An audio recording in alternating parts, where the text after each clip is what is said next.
무협 판타지 소설 읽어주는 여자와 남자, 천세보입니다. 천세보, 천세보.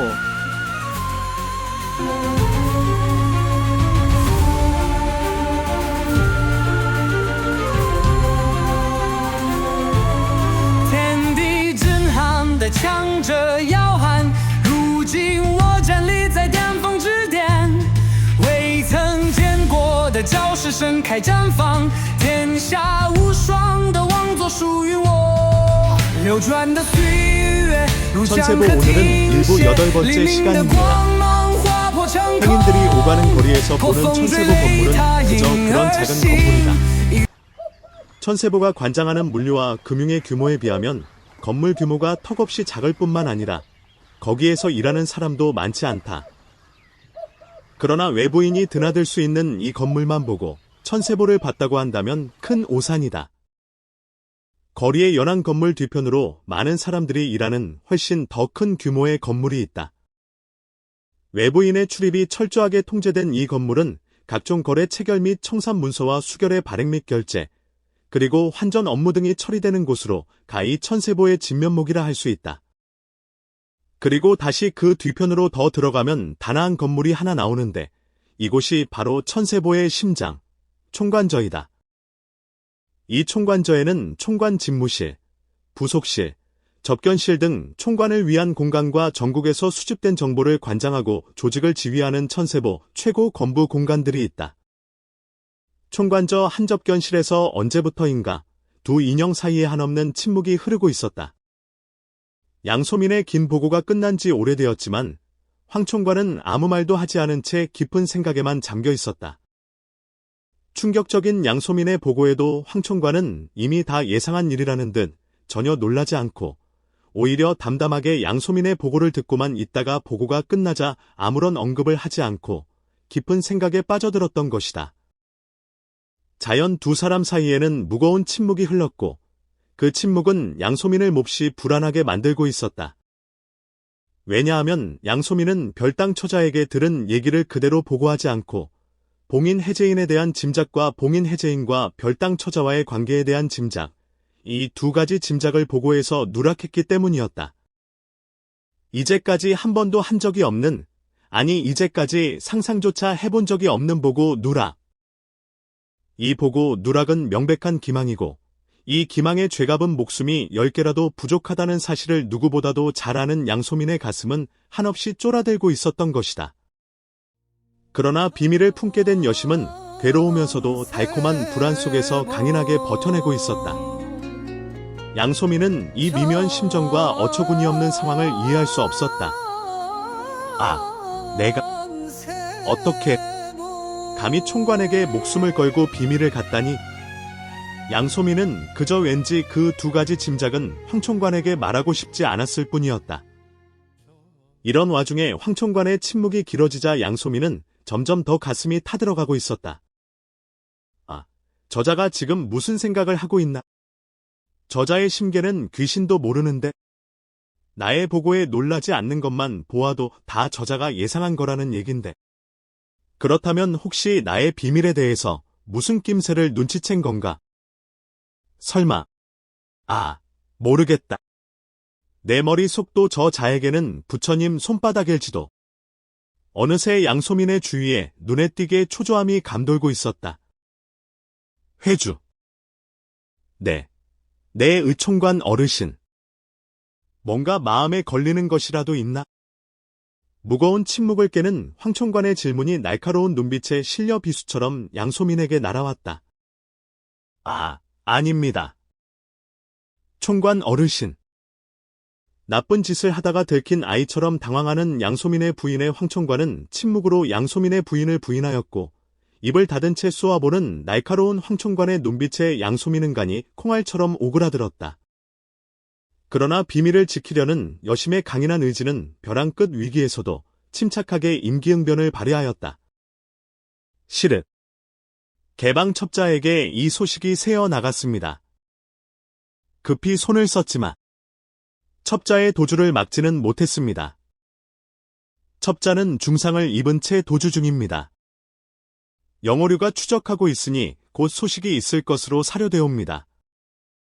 침묵하는 황총관 앞에서 양소민의 목소리는 점점 기어들어 가면서 떨리고 있었다.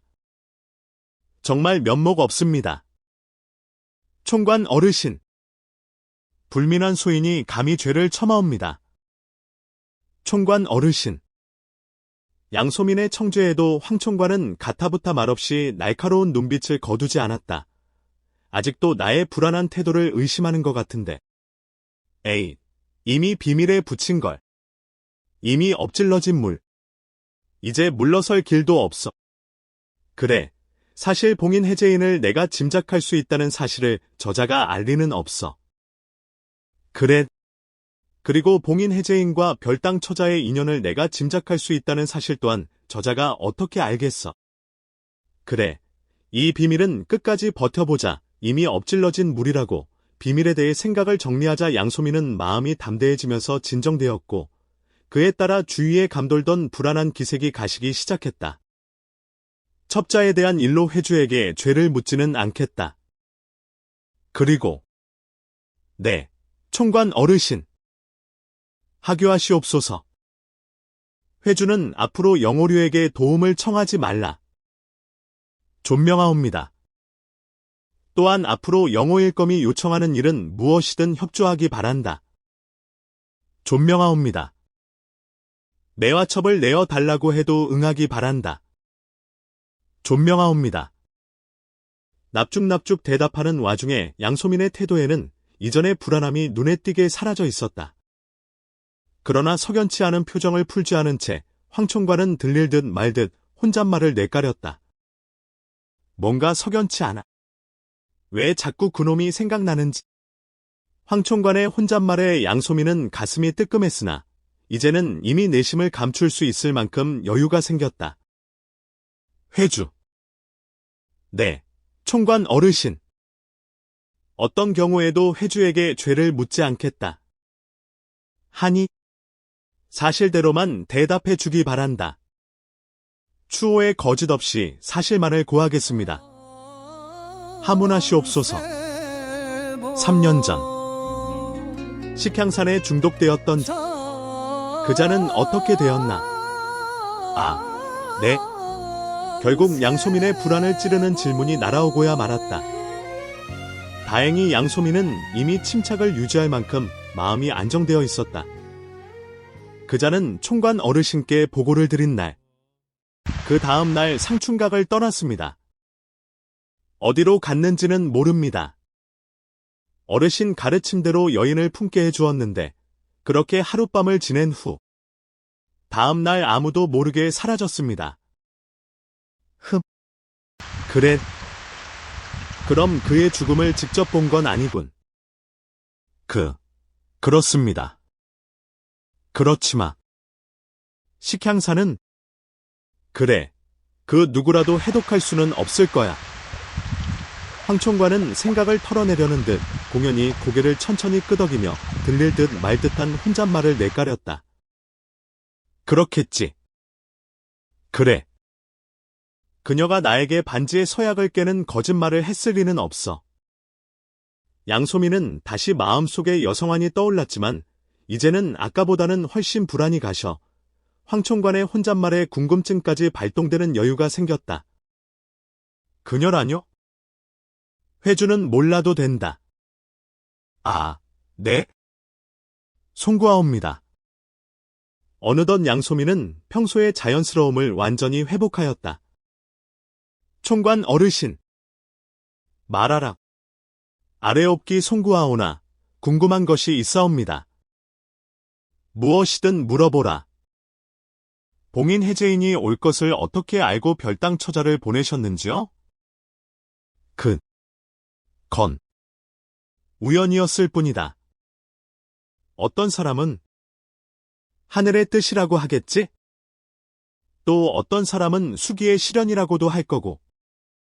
아, 네, 그런데. 총관 어르신께서는 봉인진의 위치를 어떻게 아셨는지요?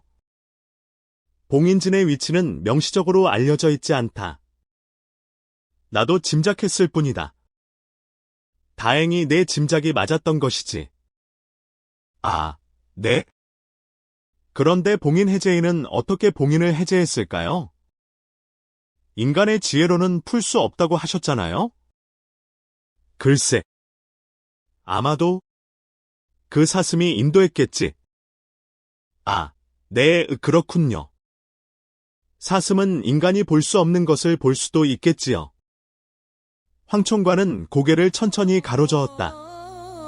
사슴은 인간이 볼 수 없는 것을 본 것이 아니고 인간이 보는 것을 볼 수 없어서 사당으로 갈 수 있었던 거야. 예? 그게 무슨 말씀인지. 봉인진의 생문과 사문은 끊임없이 변화하기 때문에 생문을 찾으려고 궁리하면 할수록 헷갈리게 된다. 그러나 생문과 사문을 볼 수 없는 사슴에게는 생문과 사문이 아무 기능을 할 수 없으니 사슴은 아무 어려움 없이 사당으로 갈 수 있었던 거지. 아, 네? 하지만 사슴이 사당으로 가게 할 수는 우연히 갔다는 말씀인가요? 황총관은 다시 천천히 고개를 저었다. 그건 아니겠지. 아마 그 자는 사슴과 정신적으로 감응한 것 같군. 사슴은 그 자의 정신 감응 영향으로 사당을 향했을 거야. 정신 감응이요? 그래. 정신 감응은 교감이나 소통과는 근본적으로 다른 거야. 감응되면 자신의 생각과 감응을 구분할 수 없고, 따라서 감응을 자각할 수도 없지. 사슴은 자연스럽게 자신이 평소에 알고 있던 사당으로 향했을 것이네. 아, 네.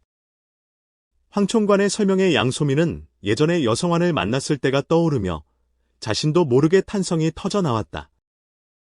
그러나 황총관은 양소민의 탄성에 아랑곳하지 않고 자신의 생각에만 골몰하며 혼잣말을 중얼거렸다. 그 자가 정신 감응력이 그리 강하단 말인가? 나보다도 훨씬 센 것 같군. 황총관의 혼잣말이 잦아들면서 두 사람 사이에는 다시 침묵이 흘렀다. 이윽고 황총관이 생각을 정리한 듯 양소민을 불렀다. 허큼, 회주. 총관 어르신. 이제부터 봉인 해제인과 신수연기를 추적 보고하라. 존명하옵니다. 그리고 대망 밀교 장문을 부르라. 네, 어르신. 그런데 어떻게 불러야 할지 하교해 주십시오. 장문에게 반지 주인의 소재를 안다고 전하라. 황총관의 입에서 반지 주인이라는 말이 떨어지자 양소민의 머리에서는 3년 전에 사마달에게 들었던 사연이 떠올랐다. 반지 주인의 소재를 알고자 하면 장문이 혼자 상충각으로 오라고 하면 될 것이다. 그자가 오면 나에게 보내면 된다. 알겠습니다. 반지 주인의 출연에 양소민은 머리를 한 대 맞은 듯 멍해지며 아무 생각도 나지 않았다.